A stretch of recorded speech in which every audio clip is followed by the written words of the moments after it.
Kidlat News Updates. Sa ating mga balita, New People's Army bumaba ang puwersa sa 4 na weekend guerrilla fronts. 2 patay ng mabangga at araruhin ng bus sa Albay. Pag-i-import ng asukal, ipinagpaliban muna ng Department of Agriculture.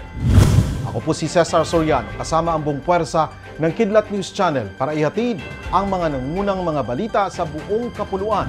Ngayon, pursigido ang Armed Forces of the Philippines o AFP na wakasan ang 4 na natitirang weekend guerrilla fronts ng New People's Army o NPA. Pangako ni AFP Chief of Staff General Romeo Brawner Jr., kanilang sisikapin na tuluyang wakasan ng NPA sa pagtatapos ng taon. Ayon kay Brawner Jr., sa loob lamang ng 3 buwan, bumaba ang bilang ng weekend fronts mula 7 hanggang 4 at nabawasan ng dating 2,200 NPA fighters sa 1,111 na lamang. Anya, nasa Northern Luzon, Southern Luzon at Visayas ang mga operasyon ng mga natitirang rebelde. 2 ang kumpirmadong patay habang 2 ang sugatan matapos mabangga at araruhin ng isang bus sa Barangay San Francisco, Malilipot, Albay. Batay sa ulat ng PNP, iniwasan ng driver ng bus ang isang estudyanteng patawid. Dahil dito, nakain ng bus ang kabilang linya na siyang dahilan para mabangga ang 2 motorsiklong kasalubong nito. Agad na dinala sa ospital ang 4 na biktima na sakay ng 2 motorsiklo. 2 sa mga ito ang idineklarang dead on arrival. Samantala, nasa kustodiya na ng Malilipot Municipal Police Station ang driver ng bus.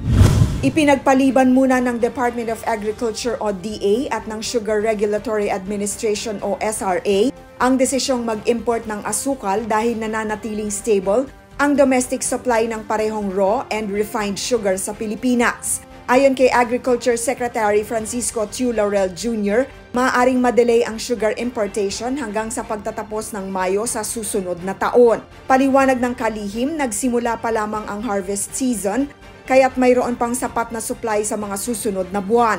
Gayunpaman, aminado ang SRA na mas mabagal ang pagsisimula ng harvest season ngayong taon dahil sa epekto ng El Nino. Ayon pa sa DA, dahil sa matagal na tagtuyot na dulot ng El Nino, bumaba ng 16% ang sugar content ng bawat tonelada ng cane.